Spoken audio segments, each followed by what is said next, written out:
एक महिला अचानक घर से लापता हो जाती है। जब वो लापता हो जाती है तो उसके घर वाले परेशान हो जाते हैं। हर जगह उसे तलाश करने की कोशिश करते हैं। वो महिला कहीं नहीं मिलती है तो उसके माता पिता ये बात पुलिस तक पहुंचाते हैं। अब पुलिस उस महिला को हर तरीके से तलाश करने की कोशिश करती है, लेकिन उसका कहीं पता नहीं चलता है। तब पुलिस उस महिला के घर के बाहर लगे सीसीटीवी कैमरे को देखती है। पुलिस ये देखकर हैरान रह जाती है कि महिला घर के अंदर तो जाती है, लेकिन घर के बाहर निकलते हुए नहीं दिखाई देती है। पुलिस घर के चप्पे चप्पे की तलाश करती है, लेकिन उस महिला का कहीं कुछ पता नहीं चलता है। फिर पुलिस जब सख्ती से पूछताछ करती है तो उस महिला का पति पुलिस को घर लेकर जाता है और फिर बाथरूम लेकर जाता है और कहता है, साहब मेरी बीबी यहाँ आई थी। फिर वो पुलिस को किचन में ले जाकर कुकर की तरफ इशारा करते हुए कहता है कि इसके रास्ते वो बाहर चली गई। जब पुलिस ने ये बात सुनी तो उन्हें लगा कि ये व्यक्ति पागल तो नहीं हो गया है। ऐसा लगता है कि इसका दिमागी संतुलन बिगड़ चुका है। शायद कई दिनों से उसकी पत्नी गायब है, इसलिए वो परेशान सा हो चुका है। पुलिस फिर से उससे वही सवाल पूछती है कि तुम्हारी पत्नी कहाँ है। वो फिर से पुलिस को बाथरूम में ले जाता है और किचन में ले जाकर कुकर की तरफ इशारा करता है कि पत्नी इसके रास्ते बाहर चली गई। पुलिस बहुत आश्चर्य में थी कि ये कहना क्या चाहता है। पुलिस ने फिर वही सवाल पूछा। तभी अचानक उसके मुख से एक बात निकलती है कि उसने 72 घंटे अपनी पत्नी को इस कुकर में पकाया है। अब पुलिस उस कुकर के रहस्य को समझने में जुट जाती है। तब तक ये बात सोशल मीडिया के माध्यम से पूरे देश में वायरल हो जाती है। अब सभी की जुबान पर यही बात थी। एक पति ने अपनी पत्नी को 72 घंटे कुकर में उबाला। नमस्कार दोस्तों, मेरा नाम अनीता है। दोस्तों, जो सत्य घटना मैं सुनाने वाली हूँ, किस प्रकार उस व्यक्ति ने अपनी पत्नी की हत्या की और फिर उसे कुकर में उबाला, आइए कहानी शुरू करते हैं। दोस्तों, ये घटना तेलंगाना राज्य की राजधानी हैदराबाद के रंगारेड्डी जिले की है, जहाँ का थाना मीरपेट है।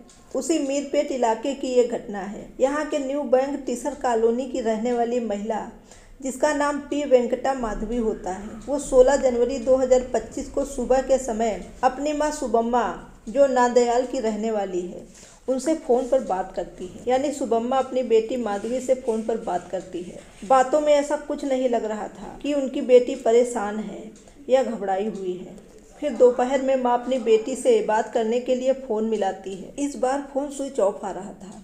माँ सोचती है, हो सकता है कि फ़ोन में बैटरी ना हो या नेटवर्क ना हो। 2-3 घंटे बीत जाते हैं। माँ ने अपनी बेटी को फिर से फ़ोन मिलाया। उनकी अपनी बेटी से बात नहीं हो पा रही थी, लेकिन बार बार फ़ोन स्विच ऑफ आ रहा था। माँ परेशान हो जाती है, क्योंकि दिन में कई बार वो बेटी से बात करती थी, लेकिन बार बार फ़ोन स्विच ऑफ आ रहा था। फिर वो परेशान होकर अपने पति से सारी बात बताती है। पति कहते हैं, इसमें घबराने वाली बात कौन सी है, त्योहार का समय है, त्योहार की वजह से किसी काम में बिजी होगी। ऐसा पहली बार हुआ था कि बेटी का फ़ोन स्विच ऑफ हो।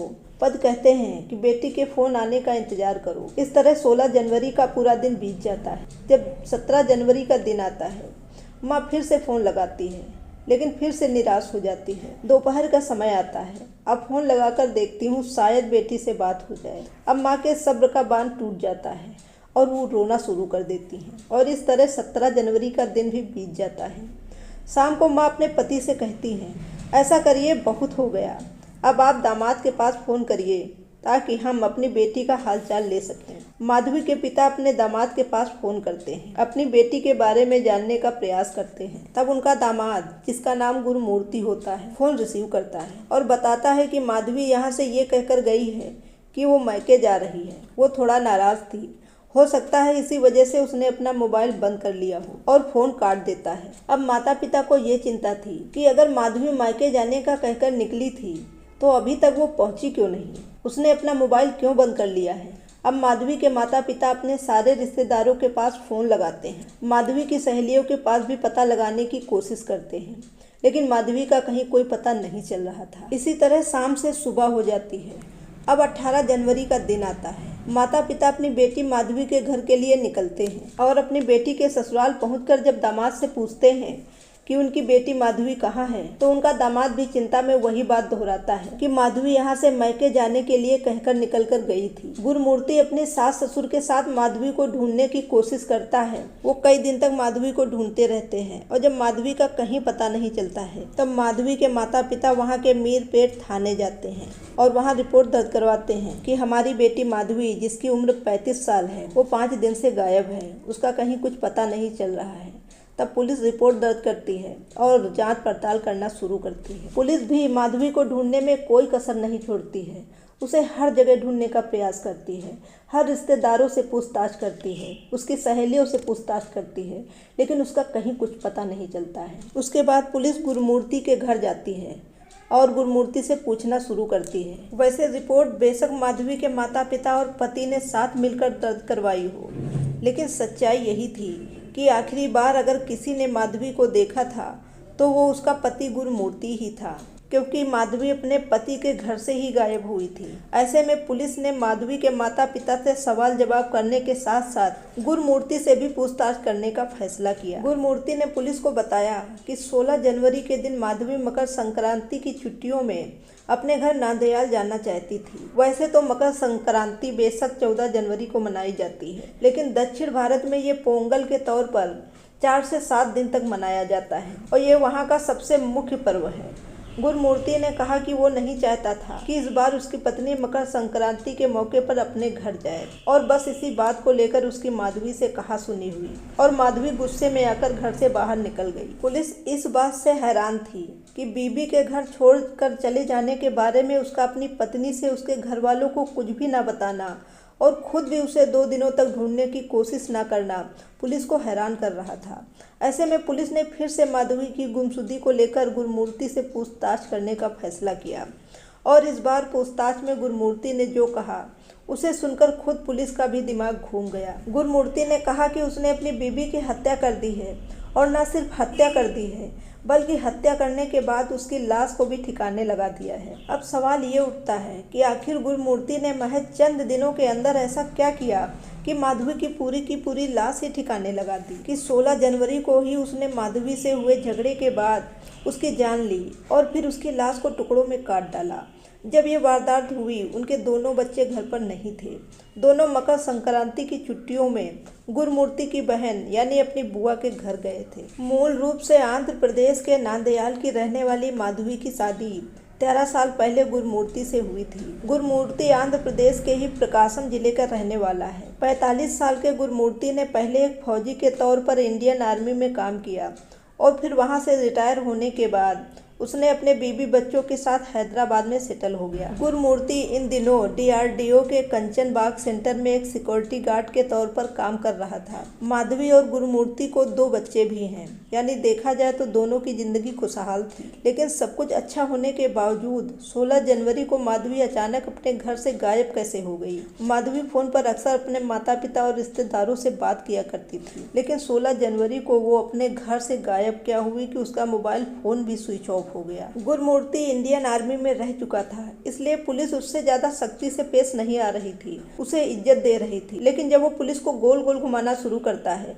तो पुलिस उससे सख्ती से पेश आती है, क्योंकि ऊपर से अधिकारियों का भी दबाव आ रहा था कि जल्दी से जल्दी इस केस का खुलासा होना चाहिए। अब गुरमूर्ति बताना शुरू करता है। उसने बताया कि माधवी की जान लेने के बाद लाश को ठिकाने लगाना उसके लिए एक बड़ी चुनौती थी, जिसके चलते उसने पहले मकान के बाथरूम में माधवी की लाश के टुकड़े किए और फिर उन टुकड़ों को घर में रखे प्रेशर कुकर में उबालना शुरू कर दिया, जिससे उन्हें ठिकाने लगाने में सुविधा हो और लाश भी ना सड़े।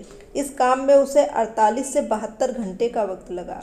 फिर उसने धीरे धीरे लाश के टुकड़ों को अलग अलग बैग में भरा और फिर उन्हें अपने घर के पास मौजूद जिले लागुडा लेक में डाल दिया। और गुरमूर्ति आगे बताता है कि उसने 100 के टुकड़े तो कर डाले, लेकिन हड्डियों की वजह से उन टुकड़ों को पैक करना मुश्किल हो रहा था।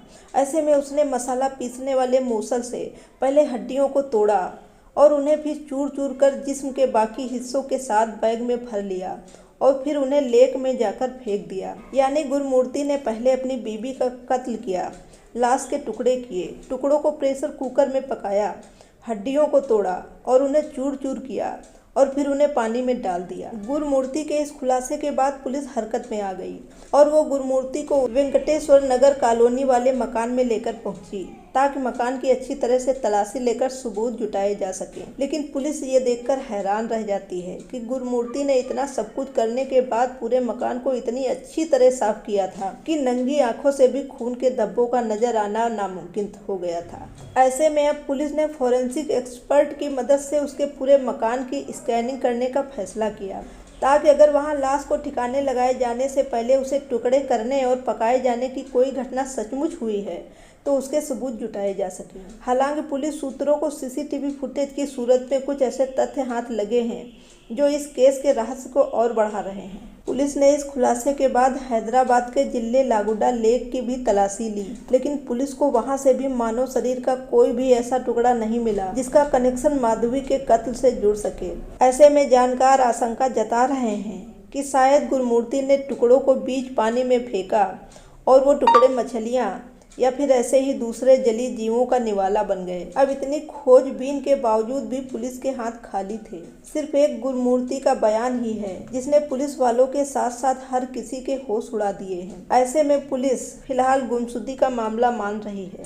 ऐसे में पुलिस चुप नहीं बैठ सकती थी क्योंकि ऊपर बैठे अधिकारियों का दबाव आ रहा था कि इस मामले का खुलासा जल्दी से जल्दी होना चाहिए। पुलिस फिर से प्रयास करना शुरू करती है और उसकी शुरुआत उसके घर से ही करती है। घर की हर चीज़ की जांच की जाती है कि शायद कोई सबूत हाथ लग जाए। और जब पुलिस घर की अच्छे से तलाशी ले लेती है और उसके हाथ कोई भी सबूत नहीं लगता है तो वो फिर से उसी झील के पास जाते हैं जहां उसने माधवी के लाश के टुकड़ों को डाला था। गोताखोरों को नदी में उतारा जाता है और उनसे कहा जाता है कि झील के अंदर कुछ भी सामान मिले उसे बाहर लेकर आना। गोताखोर छोटी से छोटी चीज को भी बाहर निकाल कर लाते हैं। फोरेंसिक टीम भी साथ में होती है। वो हर चीज की बारीकी से जांच कर रहे थे।